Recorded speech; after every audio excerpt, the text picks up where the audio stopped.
Hey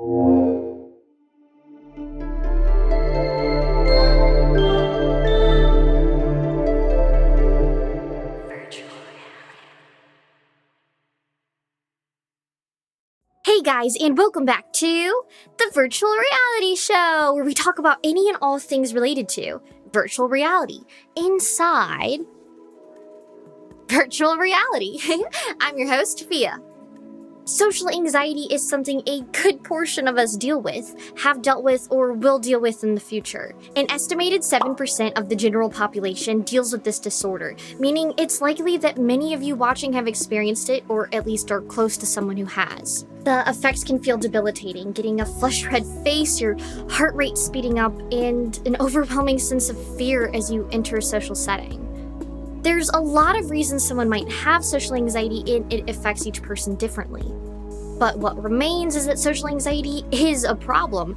Irrational fears are just that, irrational, but that doesn't stop someone from feeling it. Learning how to feel comfortable in social events of all kinds, big or small, can lead to a lot less general discontent.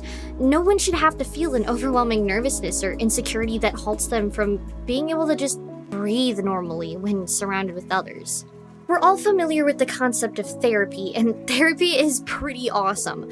Cognitive behavioral therapy is a common method of treating anxiety. It comes down to identifying the thought patterns of the individual and replacing their negative thoughts with more realistic positive ones. But there's also something called exposure therapy, where the individual is slowly exposed to their phobia over time. If you're terrified of killer clowns and your therapist suggested hiring a clown for your birthday party as treatment, you'd probably say hell to the no. Despite being known to be the most effective method of treatment, exposure therapy is beyond intimidating for people with a legitimate phobia. But what if you could get exposure therapy for social engagement without any of the negative consequences? VRChat is a social platform for users all over the world. Anyone can go into the game and pick out an avatar to represent themselves with. It doesn't matter how you identify or what you look like. No one sees behind the headset. Imagine a place where you don't have to be insecure about what you look like. Your weight doesn't matter, your nose shape doesn't matter. No one cares about your misplaced birthmark. You get the chance to interact with people solely on the basis of who they are, not their appearance. If you start a conversation with someone new, you don't have to worry about embarrassing yourself and having to live with those consequences. It's a great way to practice conversation and conquer fear. If a conversation goes bad or you say something wrong, all you have to do is hop into another world and you never have to see that person again. There's zero consequence, which makes it incredible practice in learning how to talk to other people or engage in groups without feeling like you're gonna die. Practice makes perfect, and I think in real life, it's hard to get genuine practice engaging with others or entering conversations because there's a lot of risk involved in it. And I think that high risk is what makes social anxiety just so common. You could get rejected, your reputation could get tarnished, and people may not like you. But learning how to interact through VR can build your self-confidence as you realize that other people's opinions about you are on them, not you. I've struggled a lot with social anxiety myself, especially as a child since I was homeschooled and I really didn't get a lot of interaction with other people my age. A lot of those leftover insecurities still tend to haunt me in social situations, especially when it comes to athletics.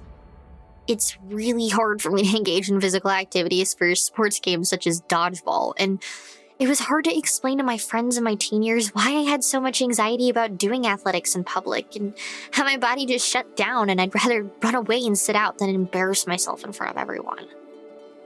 But recently, I started playing Rec Room with Protostar, and it got me thinking about all this. We joined a virtual gym to play dodgeball, and all of a sudden I felt like I was gonna die. My social anxiety came back even though I was in a simulated environment. I took a second to really evaluate this moment. I was feeling nervous just like I would in real life, but I told myself, this is a great chance to retrain my brain into no longer feeling these irrational fears.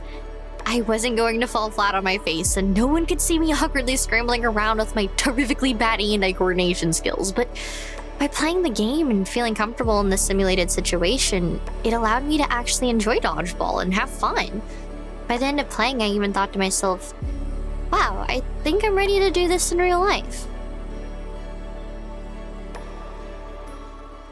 Dealing with an anxiety disorder is not easy or fun, but there are ways to overcome it. Being told to just suck it up, buttercup, doesn't really do much because those suffering tend to know that their fear is irrational. VR provides users with the perfect opportunity to get real, effective exposure therapy with practically no drawbacks. VRChat is free, and even if you don't have a VR headset, there is a desktop user option. You might be nervous at first, but take a deep breath and remind yourself that this is practice. And like I said earlier, practice makes perfect. If you know someone struggling with social anxiety, then send them this video and maybe it will help them out in learning how to combat their fear through VR. It doesn't matter if you feel a little anxiety or a lot of anxiety. Learning to take action is the important part, and sometimes the solution is literally right in front of your eyes. If you want to continue this discussion of how virtual reality can be used as therapy or just any other topics relating to VR, make sure to join my Discord, link in the description. This video marks the 10th episode of The Virtual Reality Show, and I'm thrilled with how many diverse topics we've been able to explore thus far in the show. So if you enjoyed this video, give it a big thumbs up and subscribe to the Virtual Reality Show channel for a new video every week. And with that, I've been your host, PHIA, and I'll see you on next week's episode. Bye!